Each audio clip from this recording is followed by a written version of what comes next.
لما تيجي تبص على فريق برشلونة هتلاقي إن آخر حاجة الفرقة دي محتاجاها هو لاعب خط وسط، وبعدين يظهر لك اسم رودري. وفجأة ما كانتش إن دي صفقة كبيرة، لأن برشلونة كان داخل يجيب لاعب قعد الصيف كله بيتفاوض مع ريال مدريد قبل ما يختار في النهاية برشلونة. من بره القرار يبان غريب، برشلونة أصلا عنده أسماء كتيرة قوي في خط الوسط، فإيه اللي هيغيره لاعب جديد؟ الإجابة حاجة واحدة، برشلونة مش بيتعاقد مع أي لاعب وسط، هو بيتعاقد مع رودري. ولما تكون عندك فرصة تجيب أهم لاعب في مركزه، موضوع ببساطة بيتغير. لان خلال السنين اللي فاتت رودري ما كانش مجرد لاعب ارتكاز بيقطع الكوره ويرجعها، لانه في موسم الثلاثيه مع السيتي كانت الاضواء كلها رايحه على دي بروين هالاند، لكن الفريق كان عمره ما يقدر يعمل اللي هو عمله الا من غير رودري. لكن رودري كان واحد من اهم الاسباب ان الفريق يقدر يعمل اللي عمله. ثبات مستواه كان غير طبيعي، دقه التمرير عنده كانت 91%، وكان الاول في الدوري الانجليزي في عدد التمريرات الكامله، وفي نفس الوقت كان بيفوز ب 70% من اي التحام هوائي، وكان كل ماتش كان بيبقى اكتر من 4 اعتراضات بيعملها، وكان تقييمه فوق ال6/10 في القطع الكورة في نص ملعب الخصم. وده بالظبط اللي بيخليه مختلف، لأن وجوده ما كانش بيأثر عليه هو بس، وجوده كان بيدي الحرية لكل اللي حواليه. جوارديولا كان واثق فيه جدا إنه يقدر يحمي خط الدفاع كله لوحده، وده سمح للاعيبة زي جون ستونز تتقدم لخط الوسط من غير ما الفريق يقلق من المساحات اللي سايبها وراه، لأن في أغلب الوقت رودري كان هو اللي بيكون موجود ورا، وكان عنصر أساسي في بناء اللعب، ومن غير الكورة كان بيقدر يقطع أي هجمة من جذورها قبل ما تبقى هجمة خطيرة. بس القصة ما انتهتش عند حتة الدفاع وبس، لأن رودري كان بيظهر في اللحظات اللي الفريق كان محتاجه فيها فعلا. يعني مثلا قدام البايرن في دوري الأبطال محدش سجل في الماتش ده لحد ما الكورة جات له من بره منطقة ال18 وسجل هدف، وبعد كده جه الاختبار الحقيقي في النهائي قدام انتر، ومرة تانية رودري هو اللي حسم الماتش. الهدف اللي سجله ده هدف الوحيد ادى السيتي أول لقب أوروبي في تاريخه، وكمل واحدة من أعظم المواسم في تاريخ الدوري الإنجليزي، وخد راجل المباراة في النهائي، وبعدها لاعب الموسم في دوري الأبطال. لكن في موسم 23 رودري أكد إنه أحسن لاعب ارتكاز في العالم، في الموسم اللي بعده رفع المستوى لحتة تانية، وفي موسم 24 تأثيره زاد أكتر.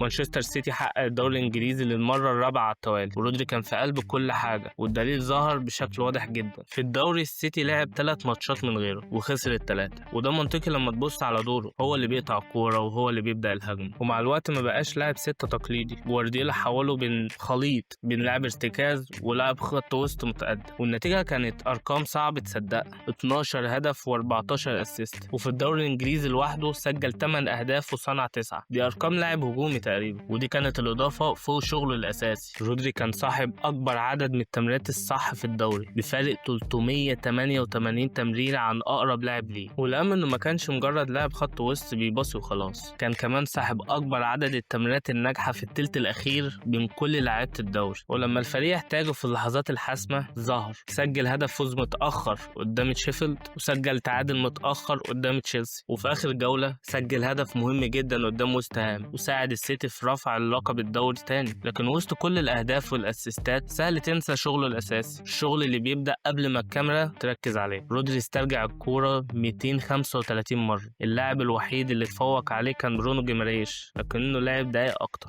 وحتى بعيدا عن الأرقام تأثيره في الدفاع واضح، بيكسب الكرات الهوائية ويدخل في الالتحامات ويحمي المساحات قدام خط الدفاع. بعد كل اللي عمله مع السيتي تأثيره ما وقفش عند النادي، في يورو 2024 كان محور خط الوسط بتاع منتخب اسبانيا، وفي نفس الوقت تمريراته بتحافظ على حركة الفريق قدام، وفي النهاية اسبانيا رفعت كاس اوروبا. وهنا بالظبط يظهر السؤال الحقيقي بالنسبة لبرشلونة، لانهم مش بيضيفوا لاعب خط وسط وخلاص، هما بيضيفوا لاعب يقدر يحمي الدفاع، يبدأ الهجمة، يسيطر على قاع اللعب، يكسر خطوط الخصم، ويظهر في اللحظات الحاسمة. وده هو السبب اللي يخلي وصول رودري رغم ان خط وسط برشلونة مليان اسامي الا ان هي صفقة ممكن تغير شكل الفريق كله، لان في بعض اللعيبة بيكملوا الفريق، ورودري من اللعيبة اللي ممكن يغير طريقة لعب الفريق كله، وده بالظبط السبب اللي خلاه يبقى احسن لاعب في بطولة كاس عالم. ولما تجمع كل اللي عمله رودري صعب اصلا تتجاهل حجم تأثيره، لانه في موسم واحد لاعب ارتكاز دفاعي وصل ل 25 مساهمة هدفية، وفاز بالدوري الانجليزي، وبعدها حقق بطولة دولية كبيرة مع اسبانيا، وده مهم جدا لان البطولات الدولية دايما بيكون ليها عامل مؤثر جدا في البالون دور، ورودري ما كانش مجرد لاعب حقق البطولات دي، هو كان مؤثر فيها فعلا، وده اللي خلاه يوصل لمكانة مختلفة تماما. لكن فجأة رودري اتصاب، وبعدها ظهر سؤال مهم جدا، هل هيقدر يرجع لمستواه ل 2024؟ وبيتهيألي ان كاس العالم ده جاوب على السؤال.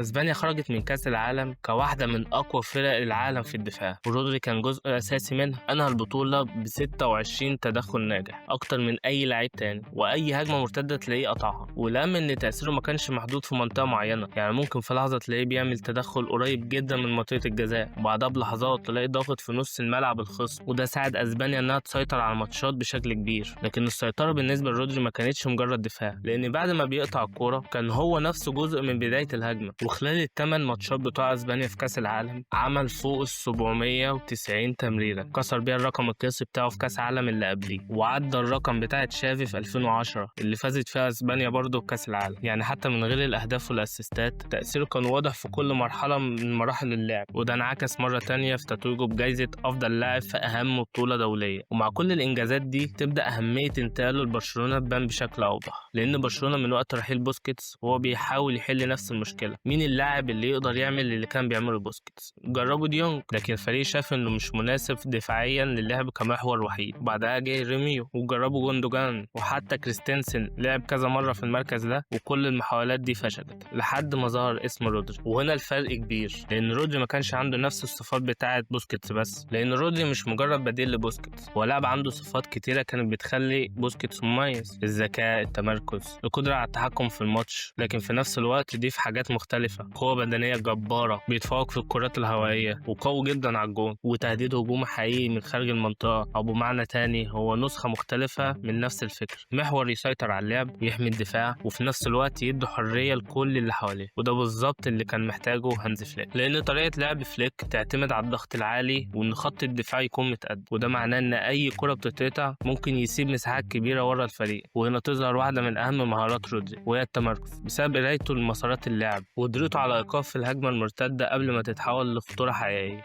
لكن حتى لما برشلونه تحت ضغط دوره ما بيقفش، لان رودري من احسن لعيبه خط الوسط في العالم في التعامل مع الضغط، يقدر يستلم الكوره والخصوم حواليه من كل اتجاه، وينزل لخط الدفاع ويخرج من الضغط، وبتمريره واحده يقدر ينقل الفريق لقدام ويكسر خطوط الخصم، وده بيخلي تاثيره مناسب جدا لطريقه برشلونه. والاهم انه مش داخل على فريق غريب عنه، رودري لعب مع عدد من لعيبه برشلونه لاكتر من 23,000 دقيقه في منتخب اسبانيا. وفي النهايه هنا ممكن نفهم ليه صفقه رودري مختلفه. برشلونه ما كانش بيدور على اسم جديد يضيفه لخط الوسط، هو كان بيدور من سنين على لاعب يملى الفراغ اللي اتساب بعد بوسكيتس، لاعب يحمي الدفاع، يسيطر على الكوره ويبدا الهجمات، ويدي كل اللعيبه اللي حواليه حريه. وده يمكن يكون اهم تاثير لرودري مع برشلونه، مش بس اللي هيعمله بالكوره، لكن وجود اللي هيخلي بقيه اللعيبه تقدر تعمله. لان في كاس عالم 2026 رودري كان بيلعب كمحور وحيد قدام خط الدفاع لاسبانيا. وجوده في المكان ده كان بيعمل حاجه مهمه جدا، كان بيدي اللعيبه اللي قدامه حريه اكتر انها تتحرك. داني اولمو مثلا كان بيديله الحريه ان هو يتقدم ويدور على المساحات الفاضيه بين خطوط الدفاع للخصم، لانه عارف ان في لاعب وراه بيغطي المساحات اللي هيسيبها. وده واحد من اكبر مكاسب وجود رودري، هو بيدي الفريق استقرار، والاستقرار ده بيتحول تلقائيا للحريه لباقي اللعيبه. وهنا بقى التاثير على برشلونه ممكن يكون اكبر. بدري مثلا مش محتاج يستهلك نفس الطاقه اللي كان بيعملها في الوجبات الدفاعيه، ممكن يقضي وقت اكتر في المنطقه اللي قدام ويقرب اكتر من الثلث الاخير في الهجوم. وجافي مثلا ممكن تستفاد منه بطريقه تانية، لان اسلوب جافي قايم على ان انت الضغط والجري والعدوانيه في استرجاع الكوره. ولما جافي يطلع لقدام عشان يضغط، رودري بطبيعته يقدر يتحرك عشان يغطي المساحه اللي هيسيبها وراه. يعني الاتنين مش بيعملوا نفس الوظيفه، كل واحد بيكمل التاني. ونفس الفكره بتنطبق على لعيبه زي داني اولمو وفيرمين لوبيس. كل ما زادت حريه اللعيبه اللي قدام زادت اهميه الشخص اللي بيحافظ على توازن الفريق. وهنا تحديدا بتظهر قيمه رودري الحقيقيه، لانه مش لاعب بيجري ورا الكوره وخلاص، هو بيتوقع الكوره قبل ما تتحرك. ودي اكتر حاجه ميزته عن لعيبه ارتكاز كتير، مش لازم تلاقيه بيجري ورا الخصم في كل مكان، لان تمركزه بيخليه يوصل للمكان الصح في الوقت الصح. الميزه دي بتبقى اهم مع فريق بيزق لعيبه كتيره لخط الهجوم، ودي حاجه موجوده اصلا في السيتي وبرشلونه، وده معناه ان اي قطع للكوره ممكن يفتح مساحات خطيره. وهنا رودري مش مجرد لاعب واقف قدام الدفاع، هو جزء من النظام اللي بيمنع الهجمه المرتده قبل ما تكبر، وده مهم بشكل كبير مع طريقه لعب برشلونه. رودري مش بس هيخلي برشلونه قويه، اختيار برشلونه ممكن يخلي ريال مدريد اضعف في نفس الوقت، لان قبل ما اسمه يرتبط ببرشلونه كان خلاص بيخلص مع ريال مدريد، وخصوصا ان الفريق كان محتاج لاعب يحمي خط الوسط، ورودري كان تقريبا اللاعب المثالي في الدور ده. لان من يومين ثلاثه كان كل الاخبار بتقول ان خلاص السيتي بيخلص مع ريال مدريد، وبعدين كل حاجه اتغيرت، وكل الكلام ان خلاص مش رايح الريال ورايح برشلونه. والسبب كان ان رودري اقتنع بعرض برشلونه، ومن ناحيه تانية حس ان ريال مدريد مش جاد في التعاقد معاه، والقرار ده هيقهر ريال مدريد، وخصوصا ان رودري اهم لعيب كان ريال مدريد محتاجه، لان لعيبه زي فالفيردي وتشاوميني وكامافينجا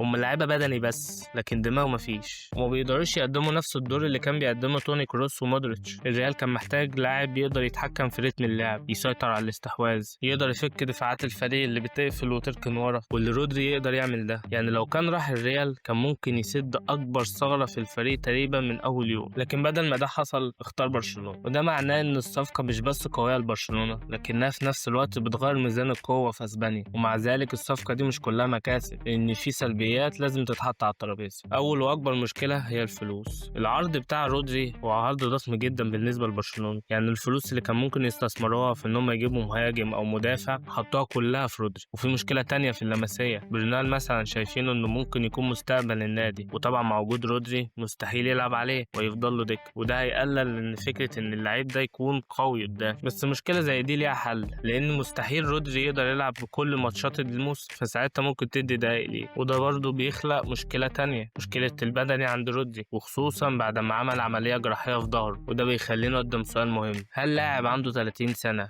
وشارك كل الدقايق دي الموسم اللي فات يقدر يلعب دور الارتكاز الأساسي في نظام فليك من غير ما يزيد خطر الإرهاق والإصابة؟ السؤال منطقي، لكن رودري عنده نقطة في صالحه، إنه مدربه هو هانز فليك، والراجل ده قدر بالفعل يغير شكل برشلونة بالكامل. ولو عايز تفهم إزاي فليك قدر يعمل التحول ده مع الفريق، فالقصة دي تستحق فيديو تاني لوحده. أشوفك الفيديو الجاي، سلام.